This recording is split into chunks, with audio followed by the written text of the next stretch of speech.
सोचिए, एक शांत सा शाम का वक्त, पुलिस स्टेशन में सब कुछ सामान्य चल रहा है। तभी दरवाजा खुलता है और अंदर दाखिल होता है 60 साल का बुजुर्ग। थकी हुई आंखें, हाथों में साइकिल की टोकरी। लेकिन उस टोकरी में क्या है, ये देखकर वहां मौजूद हर पुलिस वाला सांसें थाम लेता है। टोकरी में रखा है एक महिला का कटा हुआ सर। ना चिल्लाहट, ना हड़बड़ाहट। बुजुर्ग बिल्कुल ठंडेपन से कहता है, ये मेरी पत्नी है, मैंने ही इसका सिर काटा है, और खुद ही सरेंडर कर देता है। ये कोई फिल्म का सीन नहीं है, असम के चिरांग जिले की हकीकत है। एक ऐसा सच जो घरेलू कलह, मानसिक असंतुलन और रिश्तों में सड़न की खौफनाक परिणति बनकर सामने आया है। चलिए आपको बताते हैं क्या है पूरी घटना। नमस्कार, मेरा नाम है खुशी सक्सेना। असम के चिरांग जिले से एक ऐसा खौफनाक मामला सामने आया है जिसे सुनकर रूह कांप जाए।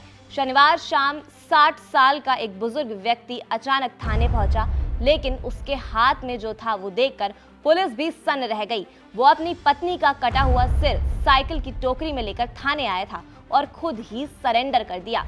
ये पूरी घटना बलामगुड़ी इलाके की है, जहां बितीश हाजोंग नाम का शख्स, जो दिहाड़ी मजदूरी करता है, अपनी पत्नी बाजंती हाजोंग से किसी बात पर झगड़ पड़ा। बताया जा रहा है कि दोनों के बीच अक्सर छोटी छोटी बातों को लेकर विवाद होता रहता था। शनिवार को भी किसी घरेलू बहस ने इतना विकराल रूप ले लिया कि बितीश ने गुस्से में आकर अपनी पत्नी का सिर ही काट दिया। हैरानी की बात यह है कि इस वारदात को अंजाम देने के बाद उसने भागने की कोशिश नहीं की, बल्कि पत्नी का कटा हुआ सिर अपनी साइकिल की टोकरी में रखकर सीधा बलामगुड़ी पुलिस थाना पहुंच गया और खुद को पुलिस के हवाले कर दिया। थाने में बैठे पुलिसकर्मी ने जब ये नजारा देखा तो कुछ पल के लिए कुछ बोल नहीं पाए। पत्नी का कटा हुआ सिर लेकर थाने पहुंचा बुजुर्ग देख हैरान रह गई पुलिस। ये सिर्फ एक हत्या नहीं, बल्कि मानसिक स्थिति पर भी सवाल खड़े करता है। क्या सिर्फ घरेलू कलह इस हद तक इंसान को ले जा सकती है, या फिर कहीं ना कहीं मानसिक स्वास्थ्य की उपेक्षा भी इस अपराध की एक वजह है?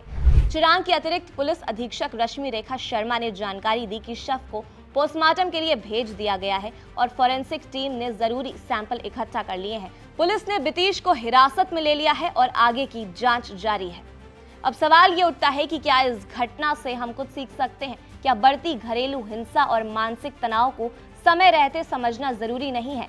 क्यों एक साधारण सा झगड़ा इस हद तक पहुंच गया कि जान चली जाए? ये घटना न सिर्फ डराने वाली है, बल्कि समाज को आईना दिखाने वाली है कि कहीं ना कहीं हमें अपने आसपास के रिश्तों और मानसिक स्थिति पर भी ध्यान देना होगा, वरना नतीजे इतने भयानक हो सकते हैं। ये घटना सिर्फ एक हत्या ही नहीं, ये चेतावनी है कि अगर रिश्तों में बढ़ता जहर और मन में पलता क्रोध समय रहते नहीं संभला तो नतीजे कैसे हैवानियत की हदें पार कर सकते हैं। इस खबर पर आपकी क्या राय है, हमें कमेंट सेक्शन में जरूर बताएं और देखते रहें एबीपी लाइव।